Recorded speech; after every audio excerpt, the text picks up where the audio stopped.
बहुमताचा आकडा आहे आणि हे बहुमत कशा प्रकारे जमा केलं जातं हे सध्या आपल्या देशात कोणाला सांगायला नको. कालही त्यांच्याकडे बहुमत असतानाही दिल्लीतल्या अनेक नेत्यांनी प्रमुख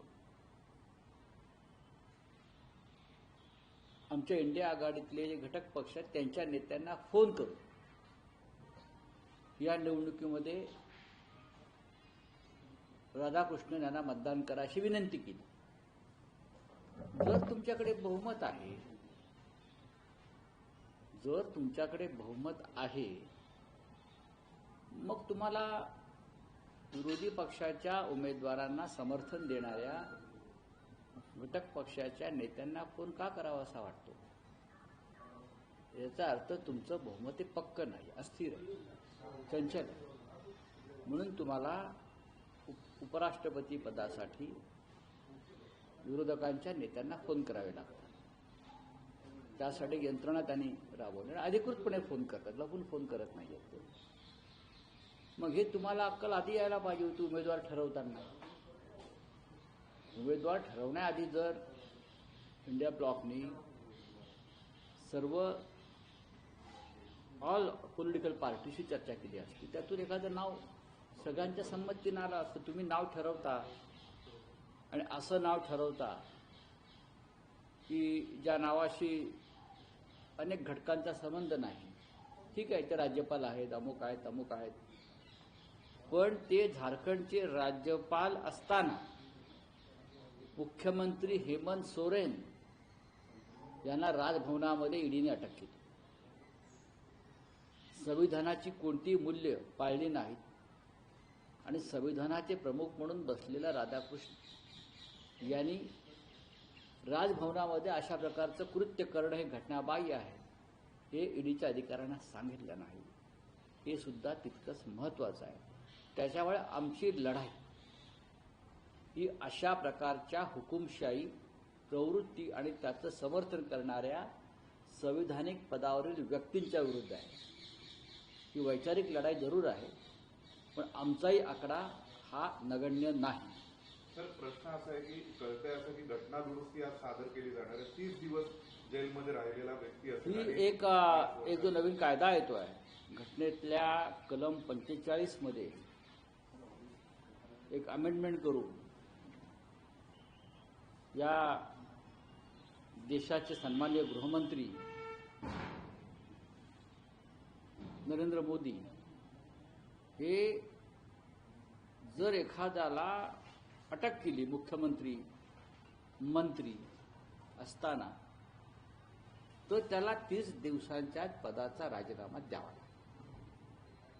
हा जो कायदा आहे हा विरोधी पक्षाच्या सरकारांना टेरराईज करण्यासाठी त्यांच्यात दहशत निर्माण करण्यासाठी आणलेला कायदा आहे. लक्षात घ्या. तुमच्या सरकारचे मुख्यमंत्री काय धुतल्या तांदळासारखे आहेत? मंत्री धुतल्या तांदळासारखे आहेत? महाराष्ट्रामधलेच मंत्री आणि आधीचे मुख्यमंत्री घ्या, ते रोज तुरुंगात जायला पाहिजेत आणि त्यांना रोज बरखास्त केलं पाहिजे. अमित शहा, संजय शिरसाट, एकनाथ शिंदे, संजय राठोड, गिरीश महाजन असे जे मंत्री आहेत त्यांच्यावरती कारवाई करून त्यांना तुरुंगात टाकून त्यांना बरखास्त करणार आहेत का? नाही. असं आमच्या मुख्यमंत्र्यांवरती भयंकर गुन्हे. अनेक खासदार आज राज्यसभेत लोकसभेत विरोधी पक्षातून घेतले, त्यांच्यावरती गुन्हे आहेत. पण हा कायदा आणलेला आहे विरोधी पक्षाच्या सरकारमधले मंत्री आणि मुख्यमंत्र्यांना घाबरवण्यासाठी. राहुल गांधी यांनी निवडणूक आयोगाविरुद्ध जो वणवा पेटवलेला मतचोरी संदर्भात, त्याच्यामुळे त्यांना आता मतचोरी करून निवडणुका जिंकता येणार नाही. अशा परिस्थितीत राज्यामध्ये अनेक सरकारे विरोधी पक्षाची येतील. ती सरकार पूर्ण पक्षांतर करून भाजपमध्ये आणता यावीत म्हणून हा कायदा मुख्यमंत्र्यांना अटक करतो, नंतर संपूर्ण सरकारसह भाजपमध्ये यासाठी आणलेला हा कायदा आहे. हा हुकुमशाहीचं शेवटचं शिखर आहे. पंतप्रधानांना सुद्धा यात सामील करून घेतलंय की पंतप्रधानांना पण पदावर हटवता येईल, पण पंतप्रधान सध्या बाजूचे पंतप्रधानांना हटवता येईल हा देखावा आहे. हटवा. प्रधानमंत्र्यावरती हा देश लुटल्याचा आरोप आहे. आपल्या लाडक्या मित्राला त्याने ज्या पद्धतीनं हा देश लुटू दिलेला आहे हा आरोप आहे. त्यांचा गुन्हा दाखल करावा अमित शहाने आणि अटक करावी. या कायद्याच्या बकवास गोष्टी आम्हाला सांगू नये. हे कायदे कशाकरता आणले जात आहेत आणि कायद्याचं आणताना त्यांचं भाष्य काय आहे तर राजकारणामध्ये साधन सुचिता आणि नैतिकता राहावी म्हणून हा कायदा आणण्याचे त्यांनी भाष्य केलेलं आहे. गेल्या 10 वर्षामध्ये राजकारणामध्ये साधन सुचिता आणि नैतिकता ह्या लोकांनी ठेवली आहे का हे मोदी, शहा आणि देवेंद्र फडणवीसांनी सांगावं. ज्या महाराष्ट्र सरकारमध्ये एकनाथ शिंदे, संजय शिरसाट सारखे मंत्री आहेत त्या कोणत्या नैतिकतेच्या गोष्टी करतात. काल 50,000 कोटीचा भूखंड घोटाळ्याचा आरोप पुराव्यासह मी केला. काल एका बैठकीमध्ये आमच्या कन्सल्टेटिव्ह कमिटीचा अमित शहा माझ्याबरोबर होते. मी स्वतः अमित शहांकडे हे परत कागद दिलेत का हे पण सांगतो. काल प्रत्यक्ष भेटून अमित शहांना मी 50,000 कोटीच्या घोटाळ्याचे कागद सुपूर्द केलेले आहेत आणि त्यांच्याशी माझा या विषयावरती माझी थोडी चर्चाही झाली. काय करणार आहात सांगा मला. तुम्ही आम्हाला घाबरवण्यासाठी, विरोधी पक्षाच्या लोकांना घाबरवण्यासाठी महाराष्ट्रामध्ये जनसुरक्षा कायदा आणला आणि केंद्रामध्ये अमित शहाने आमची सरकार पाडण्यासाठी हा दुसरा कायदा आणला. याशिवाय या कायद्यात आहे काय कुठली नैतिकता आणि कुठली साधन सुचिता. ते संयुक्त संसदीय समितीकडे पाठवायचा विचार करतात. त्यांनी कुठेही पाठवू द्या. अमित शहाने काय म्हणाले तुम्हाला कागदपत्र दिले काय म्हटलं त्यांनी आम्ही चौकशी वगैरे करतो. काय आश्वासन वगैरे दिलं का तुम्हाला? तुम्ही 5 दिवसानंतर त्यांना भेटले म्हणून पाहू. साहेब बेस्टच्या निवडणुकीमध्ये दोन्ही ठाकरे बंधूंनी बघा माझ्याकडे याविषयी माहिती नाही. मी परत मगाशी हे उत्तर दिलं कारण मी या विषयात फार लक्ष दिलं नाही. या पदपेढ्यांच्या निवडणुका ह्या बेसिकली ज्या ट्रेड युनियन्स असतात त्यांची ताकद काय याच्यावरती असतात. माझ्याकडे पूर्ण माहिती नाही काय झालंय ते. भारतीय जनता पक्ष म्हणतोय की ठाकरे ब्रँड फेल ठरला. ठाकरे ब्रँड कधीच फेल होणार नाही. मी जोपर्यंत माझ्याकडे या विषयावर पूर्ण माहिती येत नाही काय झालं या निवडणुकीत कशा प्रकारचे निकाल लागले तोपर्यंत मी या विषयावर बोलणार नाही. पदपेढीची निवडणूक म्हणजे काय परीक्षा नाही. ही चाचणी परीक्षा सुद्धा नाही. लोक एकत्र आले निवडणुका लढले असतील. ज्या युनियनचे जास्त सदस्य असतात बरं का तिथे बऱ्याच काळापासून शरदराव यांची हे आहे आणि शरदराव यांचं बहुमत महानगरपालिकेच्या त्या युनियनमध्ये असल्याची माझी माहिती आहे. मला माहीत नाही. त्याच्यामुळे त्यांना यश मिळण्याची शक्यता जास्त होती. या निवडणुका पक्षीय बलावर लढल्या जात नाहीत.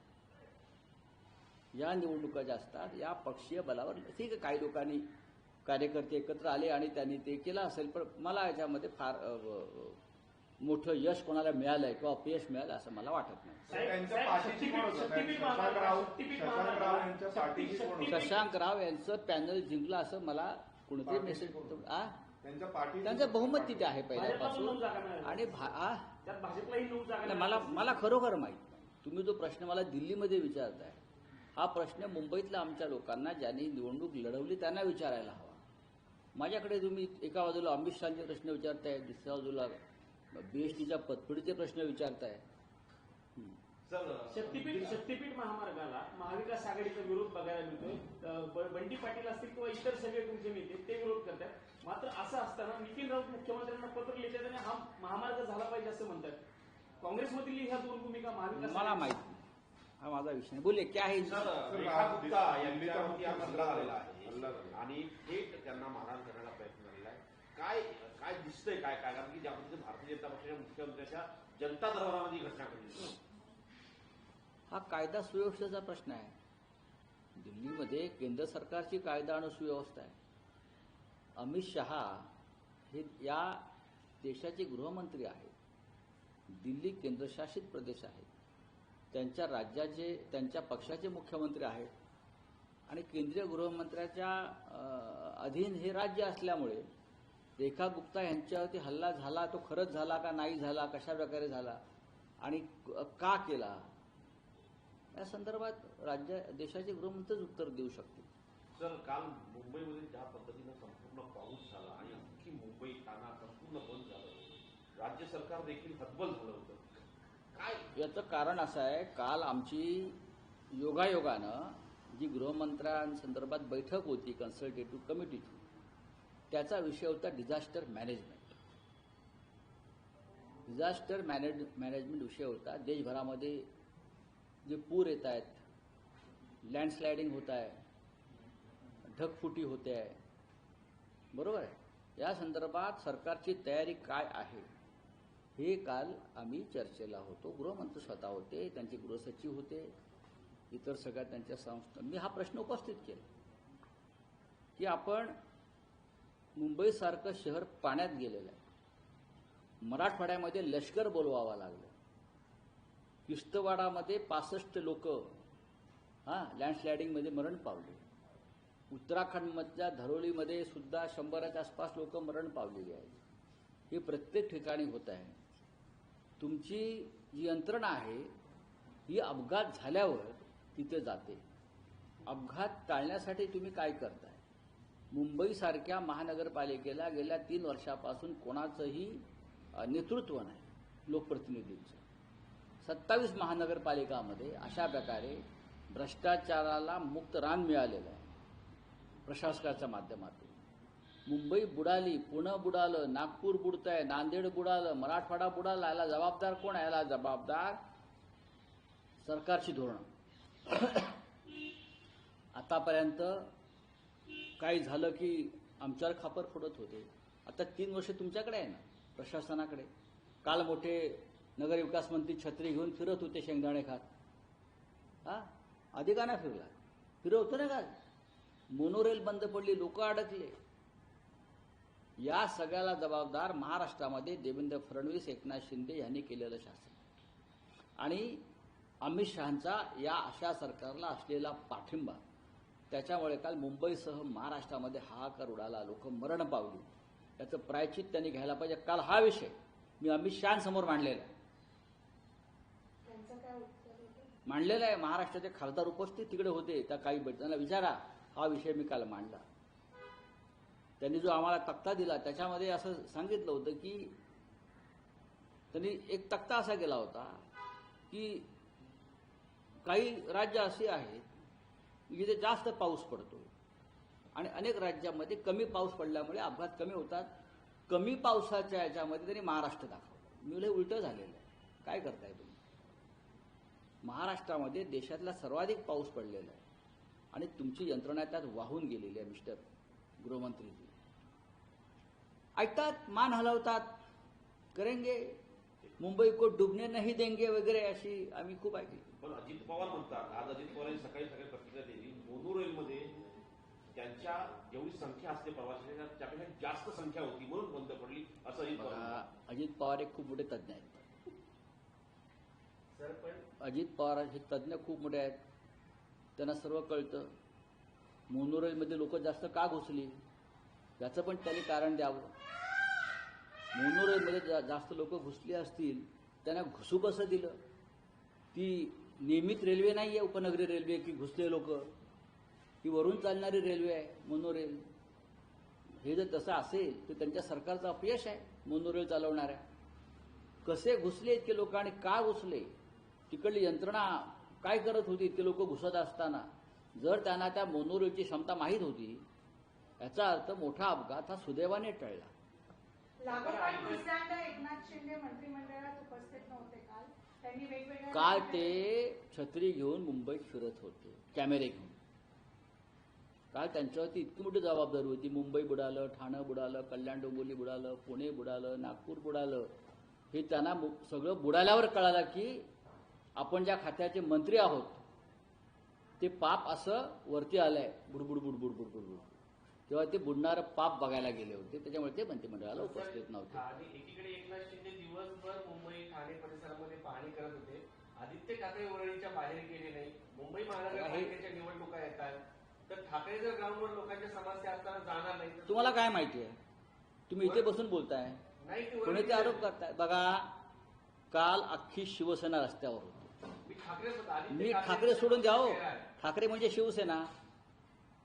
काल जर तुम्ही पाहिला असेल तर दोन्ही माननीय उद्धव ठाकरे, माननीय आमचे आदित्य ठाकरे हे सातत्यानं अख्ख्या मुंबईसह महाराष्ट्रामध्ये शिवसैनिक मदतीला उतरण्यासाठी यंत्रणा राबवत होते.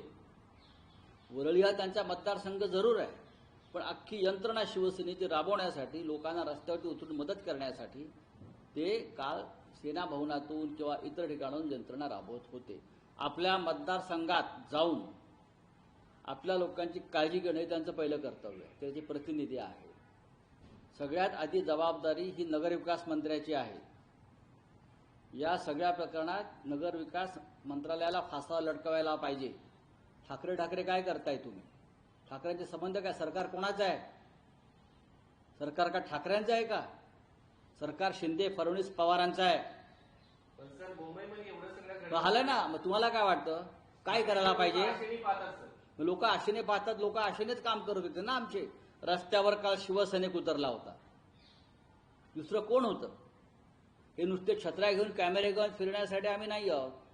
बोला, हो गया आपका हिंदी में बोलिए. ज्या घटना घडलेल्या आहेत सातत्याने रेल्वे अपघाताच्या, अलीकडच्या काळामध्ये गर्दी आटोक्यात करण्यात नहीं ठीक है, हिंदी में बोलो, मेरे को निकलना है. क्या है हिंदी में तो बोल दीजिए. सर, आज उपराष्ट्रपति के चुनाव के लिए राधाकृष्णन जी निकल रहे, एनडीए उसके पहले सबसे संपर्क कर रहा है. आपने भी कैंडिडेट डिक्लेयर किया है सर? नहीं, हमारे कैंडिडेट डिक्लेयर किया, बहुत सीरियस कैंडिडेट है सुदर्शन रेड्डी जी. सुप्रीम कोर्ट के जज रहे, गुवाहाटी हाईकोर्ट के चीफ जस्टिस रहे हैं, वोकल है, देश की समस्या के ऊपर हमेशा अपनी बात रखते हैं और ऐसे एक लीगल एक्सपर्ट जिसकी आप ऑर्डर जजमेंट देख लीजिए. तो आज सेंट्रल हॉल में सभी इंडिया ब्लॉक के सांसद और उपराष्ट्रपति पद के हमारे उम्मीदवार सुदर्शन रेड्डी जी का हमसे संवाद होगा. हम बैठेंगे उनके साथ. सभी को निमंत्रित किया है और कल 21 तारीख को हम लोग उनका नॉमिनेशन फाइल करेंगे. चुनाव है, डेमोक्रेसी है, लोकशाही है, ऐसा हम मानते हैं. वो सामने वाले मानते हैं कि नहीं मुझे मालूम नहीं. सर, दिल्ली के मुख्यमंत्री क्योंकि वो आंध्र प्रदेश से आते हैं. अभी देखिए, चंद्रबाबू नायडू के ऊपर अगर मोदी और शाह जी का दबाव नहीं होगा तो अपने भूमिपुत्र जो है सुदर्शन रेड्डी, जैसा हमने प्रतिभा ताई पाटिल के लिए किया था, हाँ, तो कर सकते हैं. तेलंगाना में भी बहुत से सांसद हैं रेड्डी. यूनाइटेड आंध्र के जो लोग थे वो तेलंगाना में भी है. तो हमने सबको आह्वान किया है, पूरे देश को आह्वान किया है. अगर देश में लोकतंत्र की रक्षा करनी है, संविधान को बचाना है, तो इंडिया ब्लॉक के उम्मीदवार सुदर्शन रेड्डी को आप अपना वोट दीजिए और देश की रक्षा कीजिए. ये सभी को आह्वान हमने किया. संविधान संशोधन इसके बारे में अगर संपर्क किया है तो मैं यहाँ क्यों बोलूं. चलो, थैंक यू. सर, संविधान संशोधन विधेयक आ रहा है, अमित शाह जी ला रहे हैं. ये जो विधेयक आ रहा है वो फिर एक बार जो भारतीय जनता पार्टी के जो विरोधी है, चाहे राज्य में हो चाहे राष्ट्रीय स्तर पर हो, उनको दबाने के लिए, उनका गला दबाने के लिए, उनका आवाज दबाने के लिए विधेयक लाया है. भारतीय जनता पार्टी के जो मुख्यमंत्री है वो क्या दूध के धूले हैं क्या? अब हमारी सरकारें गिराने के लिए हमारी सरकारें अपोजिशन की सरकार को दबाव में लाने के लिए कानून लाया है. आप केजरीवाल को पकड़ेंगे, सिटिंग मुख्यमंत्री, आप हेमंत सोरेन जी को पकड़ेंगे, आप गृह मंत्री अनिल देशमुख को पकड़ेंगे, लेकिन आप एकनाथ शिंदे को नहीं गिरफ्तार करेंगे. आप महाराष्ट्र में संजय सिरसाट को नहीं गिरफ्तार करेंगे. आप आसाम के मुख्यमंत्री को नहीं गिरफ्तार करेंगे. उनके ऊपर एक गंभीर अपराध, एक मामले उनके ऊपर भी चल रहे हैं. आपके बीजेपी के